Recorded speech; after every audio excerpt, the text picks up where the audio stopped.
नमस्कार, मैं हूं अजय कुमार। आप देख रहे हैं देसी अड्डा। ललन सिंह के इस्तीफे की अफवाह को लेकर बिहार की राजनीतिक सरगर्मी बढ़ गई है। आखिर बार बार जदयू में इस तरह की अफवाहें क्यों उड़ रही है? इसी बात को लेकर आज हम बात करेंगे देसी अड्डा के संपादक राकेश तिवारी जी से। राकेश तिवारी जी, देसी अड्डा के चैनल में आपका स्वागत है। आपको नमस्कार और देसी अड्डा के तमाम दर्शकों को भी मेरा सादर नमस्कार। राकेश जी, आप ये बताएं कि आजकल जदयू में एक पर एक अफवाह बढ़ती जा रही है। एक अफवाह खत्म होती है कि दूसरी अफवाह चालू होती है, और अभी जो नया अफवाह है, उस अफवाह को आप अगर देखेंगे तो वो है ललन सिंह के इस्तीफे का अफवाह। आखिर इस तरह की अफवाहें बार बार जदयू में क्यों उठ रही है? देखिए अजय जी, पूरे मामले को समझिए। पूरे मामले को समझने के लिए आपको ये समझना पड़ेगा कि नीतीश कुमार को लेकर तरह तरह की अफवाहें आखिर क्यों उड़ाई जा रही है। जदयू के तरफ से बार बार खंडन आता है और उसके बावजूद एक नया अफवाह। नीतीश कुमार आजकल परेशान चल रहे हैं। किससे? अफवाहों से। क्योंकि उनको नाराजगी का अफवाह, ललन सिंह के इस्तीफे का अफवाह और न जाने कैसे कैसे अफवाह नीतीश कुमार के बारे में रोज आ रहे हैं। पार्टी भी खंडन कर रहा है, वो भी खंडन कर रहे हैं, लेकिन अफवाह है कि थमता नहीं। तो आखिर ये अफवाह क्यों है? इसके पीछे का रहस्य समझिए। जी, अफवाह यूं ही नहीं आता। नीतीश कुमार जिस राजनीति को आज तक करते आए हैं, समझते आए हैं और अपने हिसाब से परिस्थितियों को ढालते आए हैं, वही आज उनके लिए, उसको या तो वरदान कहिए या अभिशाप कहिए, दोनों बना हुआ है। क्योंकि वो जो कहते हैं उस पर लोगों को विश्वास नहीं होता। क्योंकि वो जो कहते हैं वो करते नहीं, जो करते हैं वो कहते नहीं। ये राजनीति का एक माहिर खिलाड़ी करता है, लेकिन नीतीश कुमार ने जितना ज्यादा इसका प्रयोग किया है, वही एक कारण है कि अब जो सत्य बात होता है वो उसको, उस पर भी लोगों को विश्वास नहीं होता है। लेकिन इन सब के बावजूद इसको हम अफवाह तो कह रहे हैं, लेकिन क्या अंदर अंदर कुछ चल रहा है? तो राकेश जी, बिना आग लगे हुए धुआं तो उठता नहीं है। ये आग लगा कौन रहा है? निश्चित रूप से ये आग वही लगाएगा जिससे इसको, इसका फायदा होगा। ये तो सर्वविदित है कि आग कौन लगाएगा। पूरा मामला को जरा गंभीरता से समझिए। जी बिल्कुल, बताइए। नीतीश कुमार राजनीति के, बिहार की राजनीति के वे धुरी हैं कि जिधर जाते हैं, बिहार की राजनीति की तीन शक्तियां हैं, एक राजद, एक भाजपा और एक जदयू। तो दो शक्तियां जब जब मिलती हैं जी, तब तब राजनीति में पलड़ा उसके तरफ झुक जाता है। तो नीतीश कुमार वो धुरी अपने आप को बनाए हैं कि वो इधर भी चले जाते हैं, उधर भी चले जाते हैं। सहज रूप से दोनों तरफ लोग स्वीकार करने के लिए बैठे रहते हैं। और यही ये सब अफवाह का कारण है। क्योंकि अभी जो भाजपा है वो नहीं चाहती कि बिहार में उसे 39 सीट जो मिला था पिछले लोकसभा चुनाव में, उससे जरा सा भी कम आए। और एक सर्वे आया जिसमें बताया गया कि महागठबंधन 20-22 सीटें जीत सकती है। अब उसके बाद भाजपा को रणनीति बनानी थी। नीतीश कुमार को अपने पाले में लाना उनकी मजबूरी बन गई है। तो इसलिए वो तरह तरह की अफवाहें भी चल रही है और इसमें सच्चाई भी है। क्योंकि नीतीश कुमार को इंडिया गठबंधन से आखिर मिला क्या?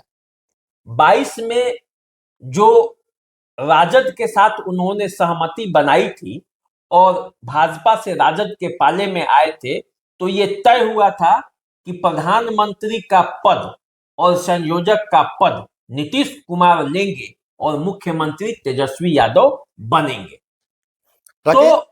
तो इसमें सुन लीजिए जी। तो इसमें क्या हुआ कि नीतीश कुमार को तो कुछ नहीं मिला।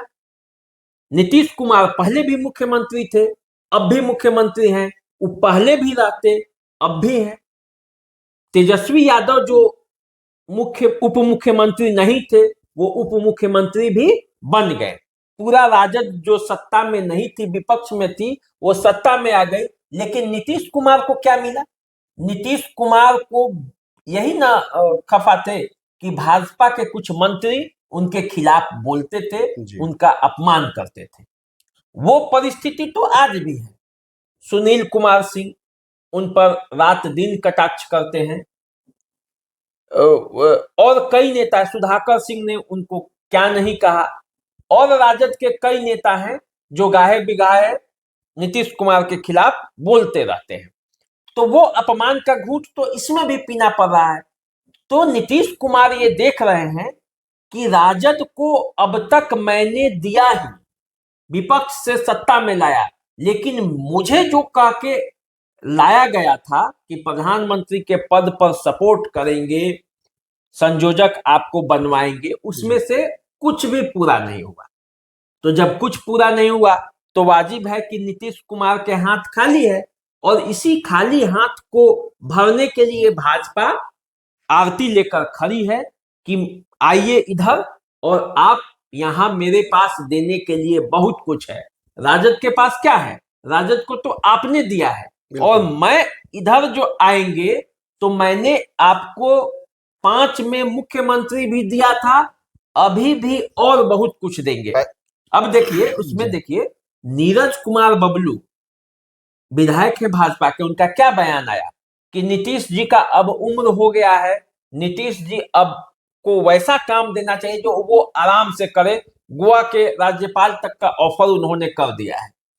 तो अब ये भाजपा हवा दे रही है ताकि नीतीश कुमार कहीं ना कहीं से वो टूट के राजग में चले आए, एनडीए में चले आए, और जब वो एनडीए में चले आएंगे तो इंडिया गठबंधन पर वार करने में बहुत सहजता होगी, मैं आपको बता रहा हूं।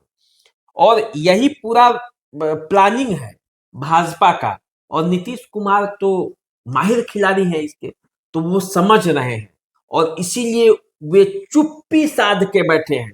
क्योंकि देखिए, राजनीति में चुप रहना भी कभी कभी बहुत फायदा करता है। जी। अब मान लीजिए कि अभी तुरंत नीतीश कुमार अपनी तरफ से प्रतिक्रिया दे दे, पूरा जल्दीबाजी दिखा देंगे, तो वो नहीं मिलेगा जितना वो लेना चाहते हैं। वो भी भाजपा को उस स्तर तक ले जाना चाहते हैं जहां तक वो उससे ले सकते हैं। बिल्कुल। तो वो मानने वाले नहीं, इसीलिए वो चुप्पी साध के बैठे हैं, और देखिएगा कुछ ना कुछ जरूर, मतलब ये आएगा। नीतीश के तो दोनों हाथ में लड्डू है। इधर भाजपा नेता जो बोल रहे हैं तो उससे इंडिया गठबंधन को परेशानी है। इंडिया गठबंधन को यदि नीतीश कुमार को अपने पाले में रखना होगा तो उधर से सीट ज्यादा मिलेगा, उधर से और पद भी मिलेगा। देखिए, नेताओं के सुर बदल गए हैं। मल्लिकार्जुन खड़गे का जो प्रधानमंत्री के लिए ये हुआ था, उस पर अब लोगों के आने लगे हैं कि नहीं, चेहरा बाद में तय होगा।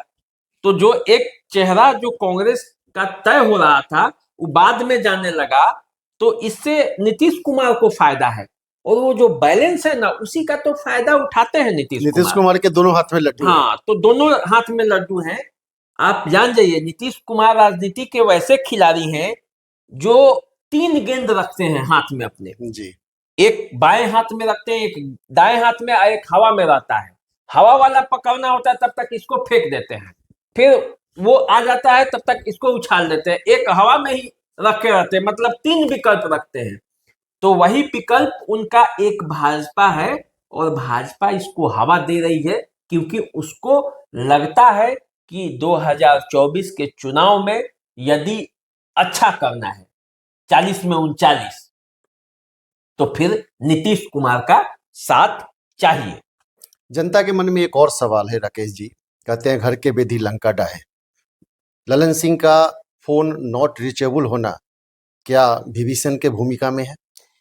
देखिए, इसमें एक बात और चल रहा है कि ललन सिंह के इस्तीफे का अफवाह उड़ा, और ऐसा कहा जा रहा है कि नीतीश कुमार ललन सिंह को मना रहे हैं, है ना।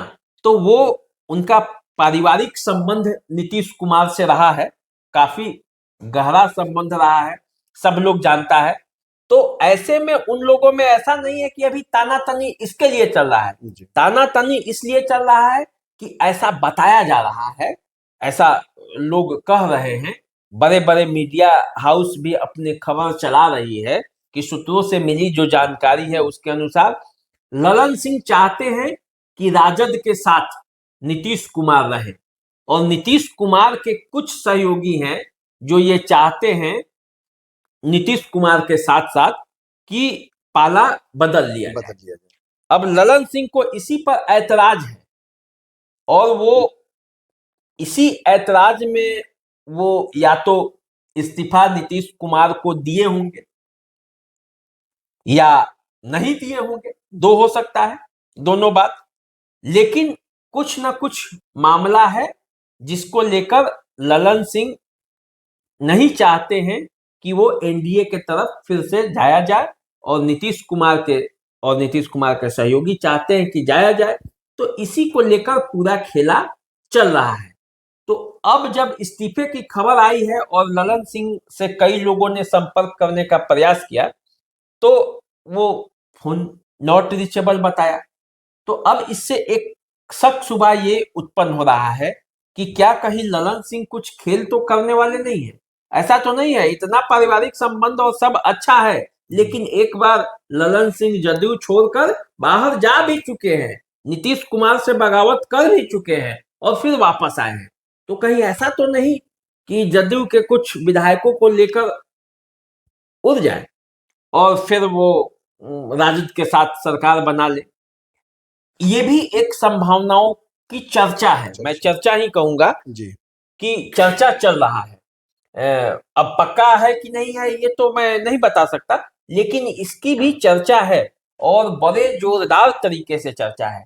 तो अब ये देखना है, हालांकि भाजपा भी जदयू के नेताओं पर पहरेदारी लगा के बैठी है, क्योंकि जदयू टूट के राजद के तरफ चले जाए ये भाजपा अभी नहीं चाहती है। भाजपा चाहती है कि नीतीश कुमार को कहीं दूसरे जगह भले शिफ्ट कर दिया जाए या चुनाव के तहत इसी तरह वो रहे, चुनाव जब तक संपन्न नहीं हो जाता। लेकिन वो चल रहा है बातचीत बहुत अंदरूनी, और नीतीश कुमार भी मतलब दमी साधे हुए हैं। वो तो जानते हैं कि कब बोल देना है, कब बाहर निकलकर आकर खंडन कर देना है। आपको याद होगा ना, जब 22 में सरकार पलटी थी तब अमित शाह शाम को फोन किए थे, उनको थोड़ा सा भनक लगा होगा तो उन्होंने फोन किया था नीतीश कुमार को कि अरे कोई बात है तो बताइए, सरकार क्यों बदलने की बात है क्या। नीतीश कुमार ने क्या कहा था, निश्चिंत रहिए कोई दिक्कत नहीं है, और अगले सुबह सरकार जो है वो बदल जाती है, इस्तीफा हो जाता है, फिर इस्तीफा सरकार पूरी तरह से बदल जाती है। तो नीतीश कुमार कह तो रहे हैं कि नहीं मेरी कोई नाराजगी नहीं है, कोई बात नहीं है, लेकिन है कि नहीं ये तो अंदर खाने की बातचीत है। तो इसीलिए पूरा मामला जो है वो फंसा हुआ है, और इसीलिए तरह तरह का अफवाह उड़ रहा है, क्योंकि नीतीश कुमार पूरी तरह से वो चाहते भी नहीं है कि अभी अफवाहों का बाजार बंद हो जाए, क्योंकि इस अफवाह में भी उनको अपनी राजनीति की खेती दिख रही है। और अफवाह उड़ाते रहिए, इधर से न तो इधर से, इधर से न तो इधर से, लाभ तो नीतीश कुमार को ही मिलना है। घी थाली में चावल दाल में गिरे या चावल दाल जाके घी में गिर जाए, बात बराबर है। चावल दाल घी जो है वो नीतीश कुमार खाएंगे। तो अभी आप सुन रहे थे राकेश तिवारी जी से। बिहार की राजनीति की अफवाहों का बाजार गर्म है, और इस अफवाहों को पर्दा हटाने के लिए हम फिर से आपके बीच हाजिर होंगे। आप तब तक हमारे चैनल को, देसी अड्डा को सब्सक्राइब करना ना भूलें, लाइक करना ना भूलें, शेयर करना ना भूलें। आपके प्यार और समर्थन के कारण चंद ही दिनों में हम नई ऊंचाइयों को छू चुके हैं। तब तक के लिए नमस्कार। नमस्कार।